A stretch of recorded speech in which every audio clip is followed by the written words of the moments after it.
and welcome to another edition of Yacht Crew Vlogs right here on Yachting International Radio. My name is Ria. I am your host, and I'm very pleased to welcome back my next guest, Jeroen Watts. He is from Exo Technologies. How are you?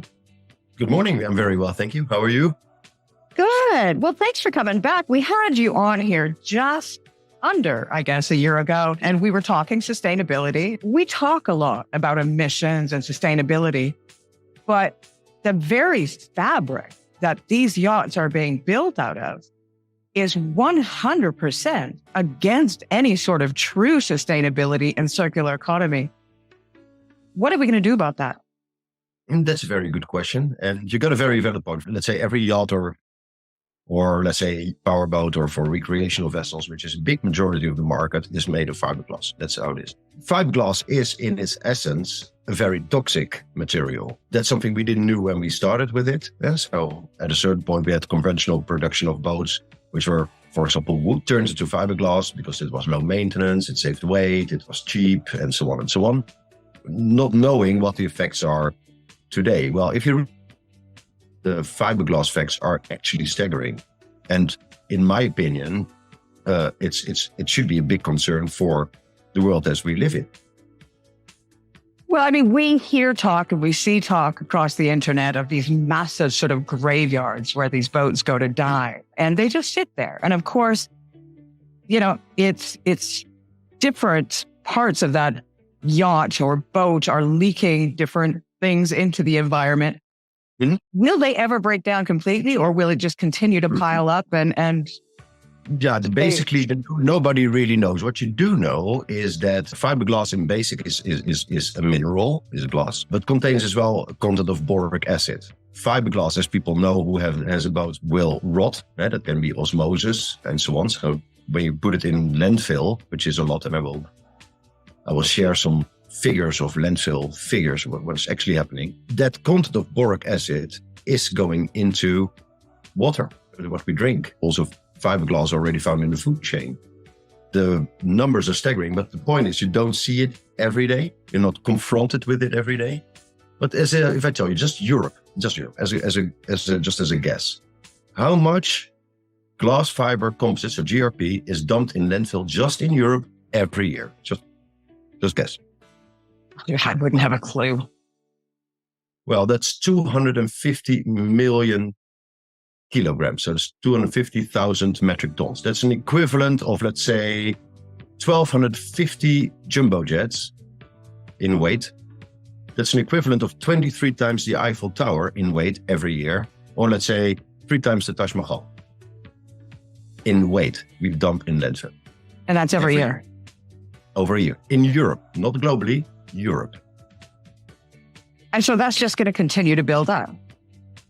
Yeah, if you see how the fiberglass is still a product which is growing rapidly. If you see it increases every year.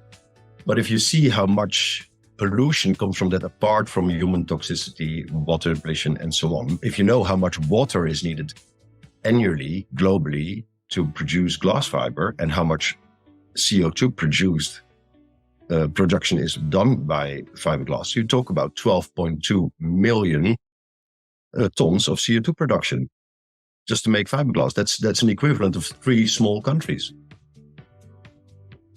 There is 490 million cubic meters of water needed to produce all that fiberglass per year in 2020. That's 490 billion liters annually.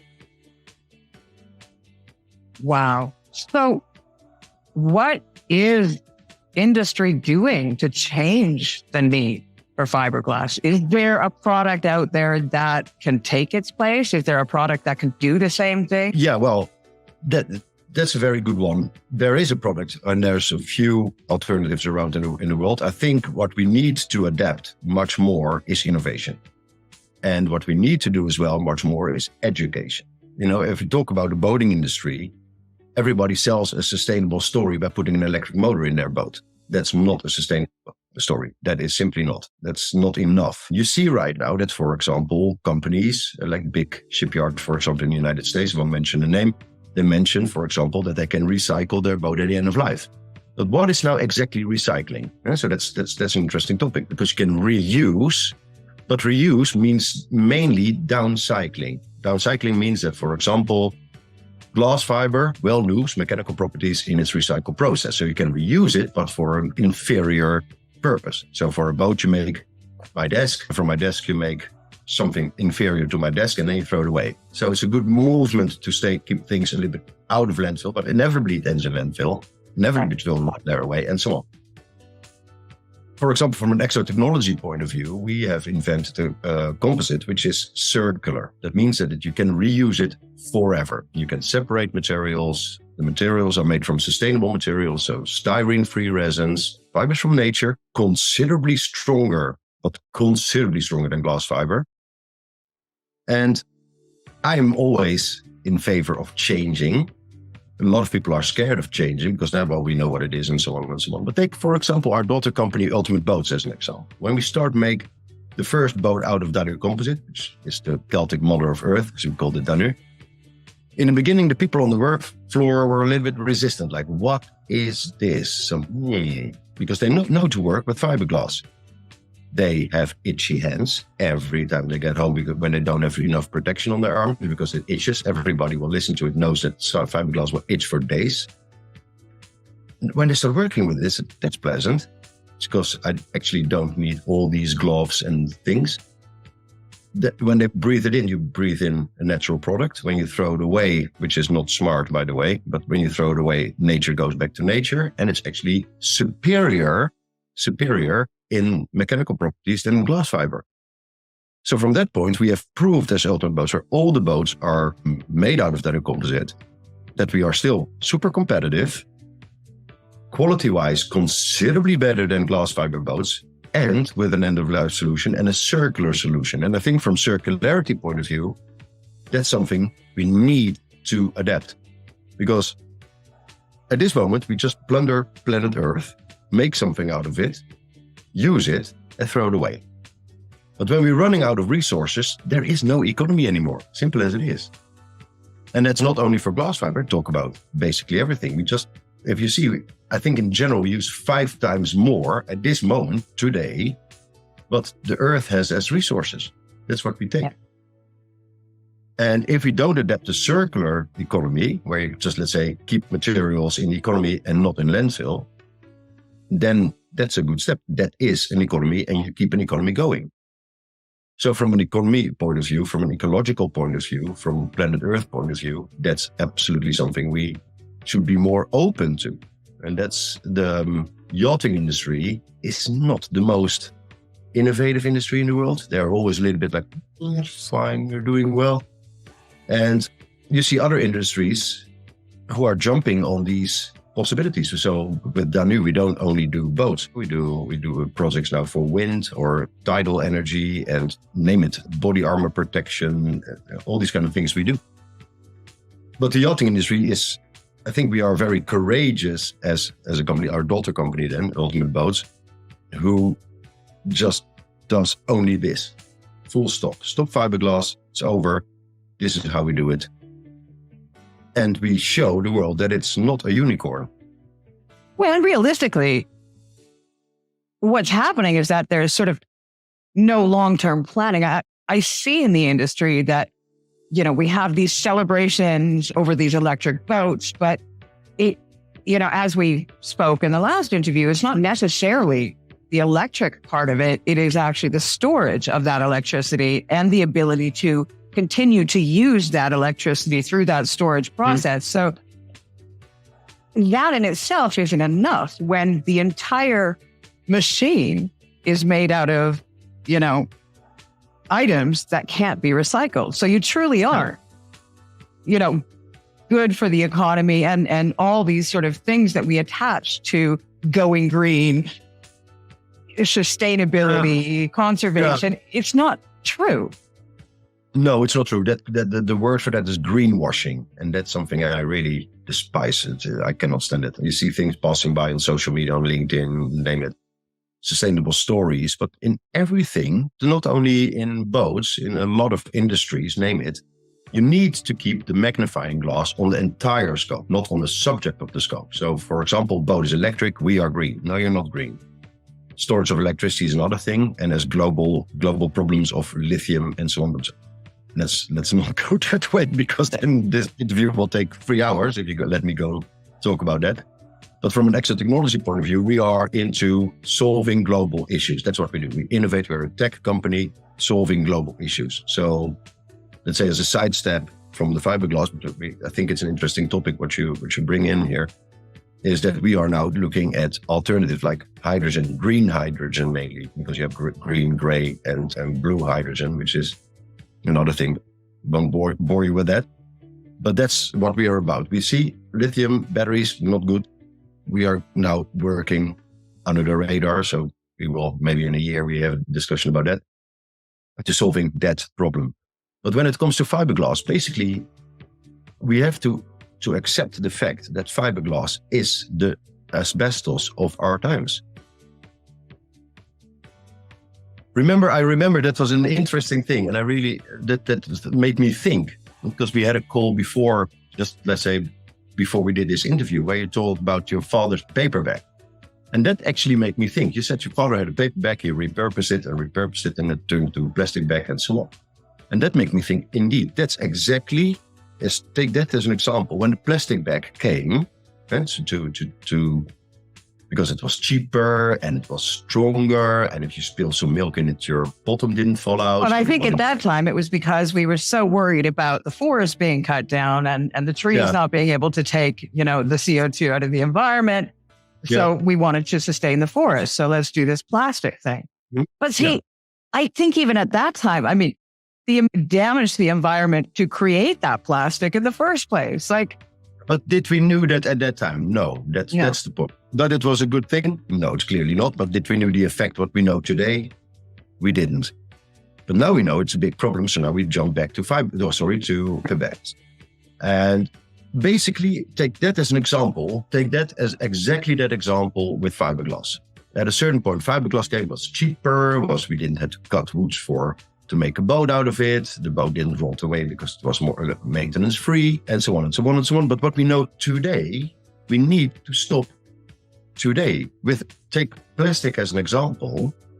If you see the amount of fiberglass being produced every single year, not only for boats, but for winter, and name it. It's a very, very massive, giant industry. Yeah. RVs, you name it. Name it.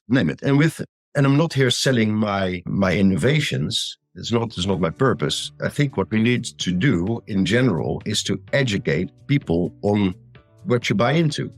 That can be with life cycle assessments. That can be with independent, real green certification for a certain product. Because I'm living and breathing this every day. So every time I see something, I'm scanning the whole thing, how green it actually is. Not everybody's doing that. Some people see recycled whatever and they buy it because it's recycled. But for example, you buy your liners for your garbage bin, it's made from recycled plastic. That's a very good one.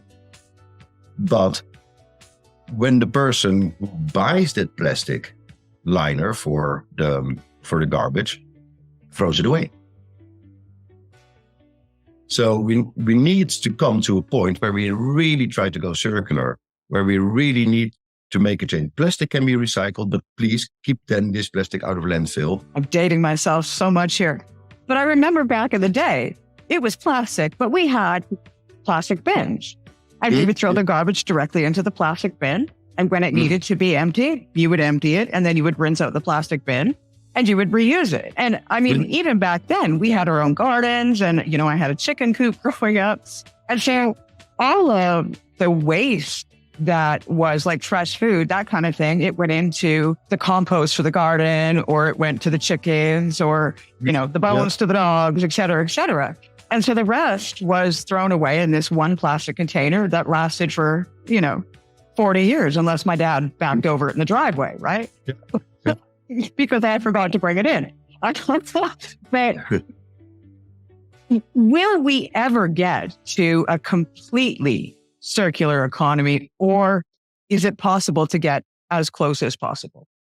Well, I think basically what you need to do is to embrace innovations which are there today. And I'm not talking only about our innovations. There might be young people inventing the most brilliant thing in a garage box in Shanghai. Just, we have to listen. We have to be open to innovations which are actually present. So from an extra technology point of view, we did it with Ultimate Boats. To create a proof of concept, to make a boat out of it, make it even affordable, and that's competitive, and so on, that everybody's happy with. Considerably stronger. You can actually shoot a gun on it and it won't penetrate. And that's not a joke. It's actually true. So to showcase what is available today and embrace these kind of innovations. And there's maybe a governmental thing. I think, for example, France, as an example, they tax for every fiberglass boat. I think it's about 5%. Correct me if I'm wrong. But it's something about 5%. And they build institutions around the country, which is not recycling boats, but they decommission them. So it's a center. They take, for example, from a sailing boat, they take the winches off and the wood out of the interior and the cushions and the things and the mast and hook but what they have left is a fiberglass hull. There are some ways to recycle that, but then I come to my word, what I used before, it's downcycling. So you don't, for example, down your composite can be upcycled. So from a desk, you make a wind turbine blade. Or from the desk, what I'm sitting on, you can make a boat. That's something which is very strong. The circular economy, by the way, it's what is crucial in a circular economy, that materials are affordable and that the recycled materials are cheaper than the virgin materials. If the recycled materials, if the whole process is so extremely expensive that it's more expensive to buy new ones, you throw it away. I think that's one of the issues that we have with the current lithium batteries as well, is that even before yes, I understand the process that goes into creating them, which is catastrophic, but as well, they can be recycled, but they're not recycled because it's more expensive to recycle them than they're worth. Yeah, exactly. Lithium can be recycled, but it's so expensive that you throw it away. In the recycling process, generally, I think what we need to do as a society or as an industry, let's say talk about the industry, to adapt green innovations more, because green is not inferior in quality, because that's something you have. It's green, so that must be less strong than what we have right now. No, actually, it is considerably stronger.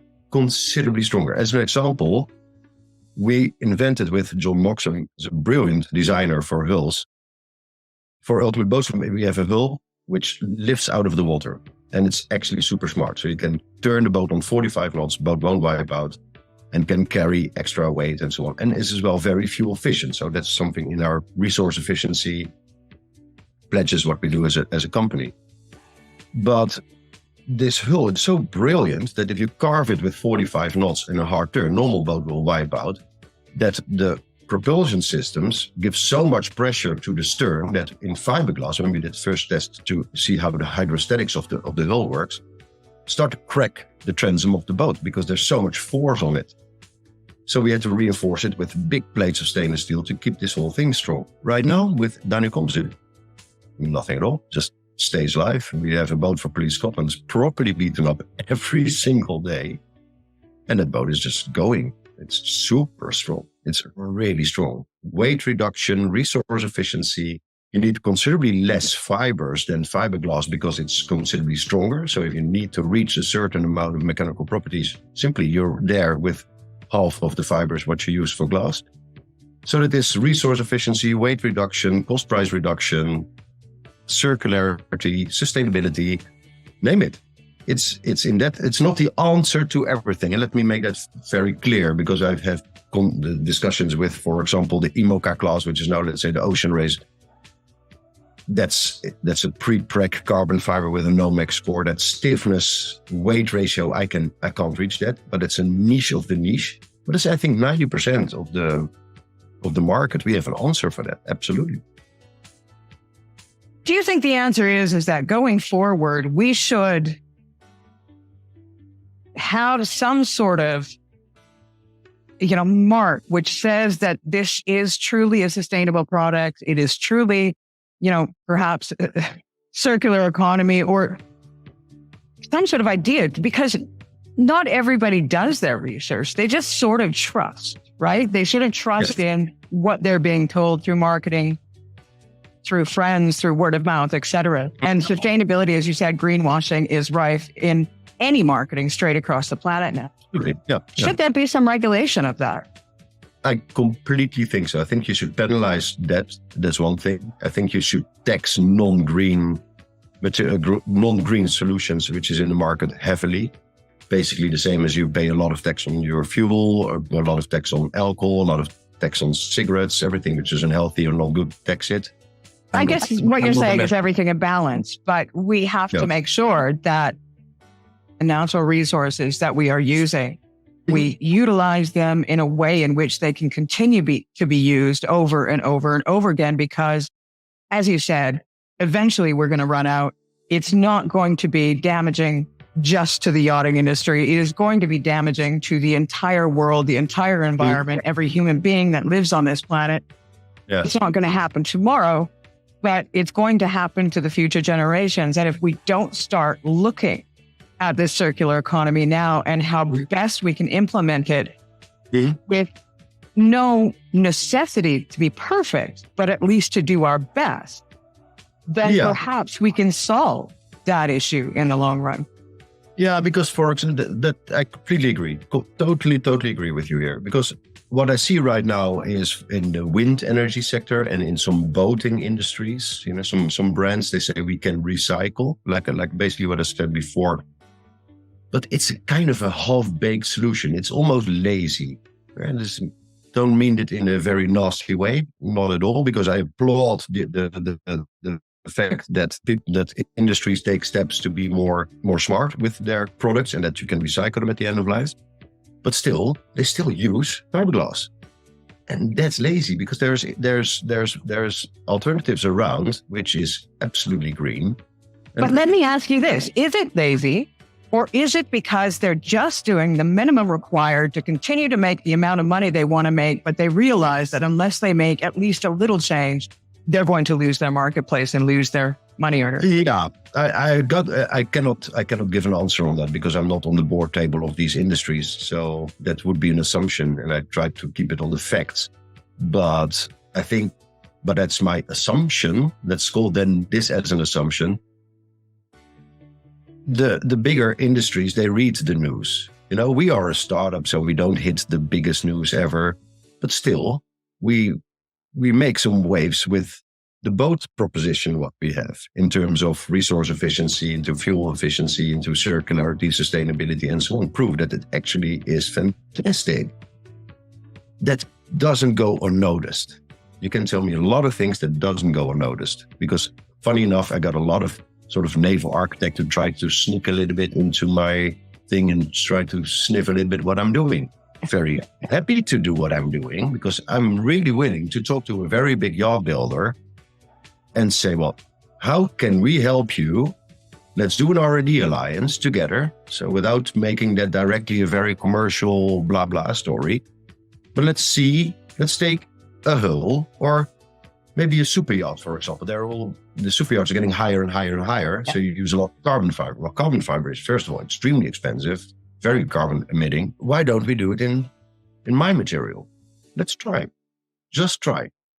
I do that now with body armor protection industries, with even live raft container industries. I do it for trains, name it. So we just see if it works. It will work. That's another thing.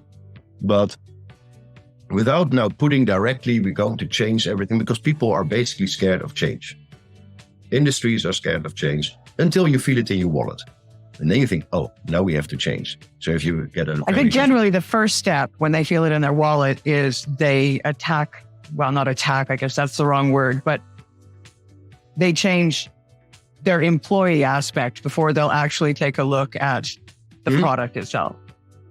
Yeah. And I think at a certain point when you tax things, when your pollutive materials in your product will be heavily taxed and you cannot sell your products so well anymore, or you lose margin in order to cope with the sales price because the market defines the sales price, not your profit is in the cost price, not in the sales price. Yeah. Profit is always somewhere in the cost price. So funny enough, at Ultimate Boats, we have very good margins, not a problem at all, and we're still competitive. So we're doing actually really well with that proposition of our business. So when there would be a green tax, we would be laughing because funny enough, we wouldn't be taxed. We have a true circular, sustainable, natural fiber, styrene-free resins, fully recyclable at end of life. You make from the boat a wind turbine blade, not a desk and throw it in landfill. No boric acids. No, and if you would throw it away, which is not smart, but still, for example, you would throw it away, nature goes back to nature. It has no ecological effect on the planet. Doesn't. If it will be in your food chain, it won't harm you. If it would be in ground, it won't be dripping out boric acids in your drink water and so on. It's a natural, pure, single fiber. Well, I think the solution, really, honestly, to making any true change is, as you said, a tax on anything that is a circular economy, anything that isn't green, anything that you can't recycle. And as you said, when it gets so expensive to continue to do business and to do industry the way you're currently doing it without a circular economy in sight, then you're going to have to seriously look at that circular economy and change business practices. Joran, I want to say thank you very much for your time. I thank you very much for your time as well. It's always a pleasure, Ria. I want to tell everybody out there that all of Joran's information will be below this interview when it airs. And I encourage you to seriously take a look at every product you buy, not just in the yachting industry. Not every company that says they're sustainable, recycled, etc., are what they say. So do your research, do your due diligence, and do your best to head towards a circular economy, or somebody will be suffering down the road, not necessarily you, but guaranteed future generations. Once again, thanks to Jeroen Watts from Exo Technologies. Thank you, Ria. My name is Ria. I have been your host. We'll see you again next time.